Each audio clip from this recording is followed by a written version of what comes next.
So, in this video, we'll be talking about good old slip bag and different drills and things you can do with it. And that's coming up right now.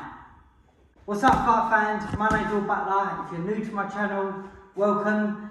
If you like MMA and fitness content videos, don't forget to subscribe and give a grand pound on that thumbs up button for us. So, the good old slip bag. How do you use this? First of all, you do have to make sure you've got a good slipping technique movement to be able to use this. Otherwise, if not, you're just going to end up getting it in the head with it. But lucky enough, the one I've got is quite soft, so it's not going to hurt you. I've seen homemade ones where people will put I've even seen one with bricks before. I even joking where or stones or something heavy in it and they're slipping, which is all good. But one, if it hits you, it's going to hurt, and two, you can't hit it back. At least with this one, you can actually strike back with it. Because a lot of people, they'll just throw it, slip, and then they might throw a combination and move round, and then practice pulling out the way, slipping, rolling, throwing a combination and move around it. Oh, I'm talking then. Right, so that's all good, but when you've got something you can hit back as well, although it's not really designed for hitting, I do like every now and again hitting it. It does go all over the place sometimes, but you can still move out the way with it and practice your slipping. So, how do you slip it? You've got the traditional slipping where if someone throws the straight punches, which obviously that is straight coming towards you, you duck over to your shoulder, you lean, you have a bit of spin in your knees, leaning over, you want to lean ever so slightly, just so it just comes out the way. Just so you're moving your head off the centre line. I say moving your head off the centre line is because you're moving your body. You want to collapse your shoulders to one side and lean your torso over ever so slightly to one side. This is a bit of an exaggerated version of it, but it's literally leaning over. You can bend your legs a little bit to help with the lean over, so you're just literally slipping out the way of it. So if it's coming straight at me, you're just slipping out the way, keeping your hands up, not slipping too far. You just want just enough, just so you're just out of range of it. Also, you can use a little bit of footwork. As it's coming towards you, you can step out to the side a little bit, step out to the side, just so you're not sort of standing in one spot, just doing this. You want to use your footwork.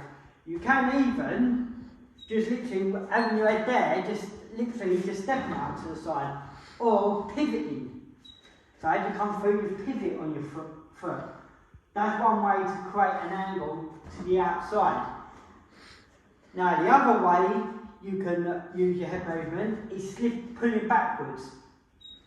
I'll probably cover a lot of videos on this anyway, but how you pull back, you keep one hand up by your chin, you keep your lead hand, you want to move that down as you lean back to help you as a bit of counterweight balance. So as you lean down, you can step back as well to pull back out the way, and then you come straight into your guard again. So as someone's throwing a kick or a punch, you can step back, lean back, and come straight in with a cross. So one more time, just step leaning back and come in, boom, with a cross. And then like I said, you can just, once you've got them basics, oh yeah, like I was saying earlier about the slipping and bobbing and weaving. Weaving is just normally just moving out the way, but the actual bobbing is bending down on the knees and coming up, round and under. So if someone's throwing big hooks at you, you can bob round and under. And also that's something you can do. You can do that even when you're just standing still. You can do all these when you're standing still, because you can use your footwork to slip it and move in with it. And, like I said, you can also strike it. So these are definitely a tool what can help with your head movement. So you need to know your fundamentals first before really you want to jump on this thing. Although, like I said, it shouldn't really hurt you if it hits you in the face. It's not going to be the end of the world, but you might pick up bad habits. So as long as you've got a trainer watching you every now and again, telling you what you're doing and what mistakes you're doing, then you can, like I said, use this to your advantage. Where, obviously, unlike a punch bag and that, a punch bag don't really move. There's not a lot of equipment in the gym where things actually come back at you to help you with your bobbing, your weaving, your moving, and your blocking as well. Look, you can even block with this. You can even turn around. You can even parry with it, move it out the way, parry with it, moving it out the way, then strike, then parry, with an elbow, and block. But if you've got moving out the way with it, just gets you moving around. So you can make a little workout out of it.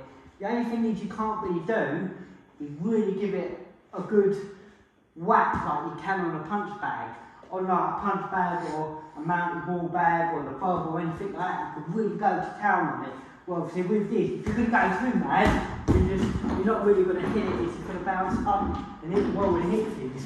But, like I said, it's good for just mounting, moving around, practicing your blocks and getting different angles, which can still give you a workout, but maybe just a not intense workout. But like I said, it's still definitely worth doing because it will help you with your other aspects, which, like I said, these other bits of equipment can't help you with, like your blocking, your bobbing and weaving. So, anyway, I hope you like this video. Let me know in the comments what you think, if you'd like to know or learn anything else about the slip bag and what you can do with the slip bag. And I'll see you all soon.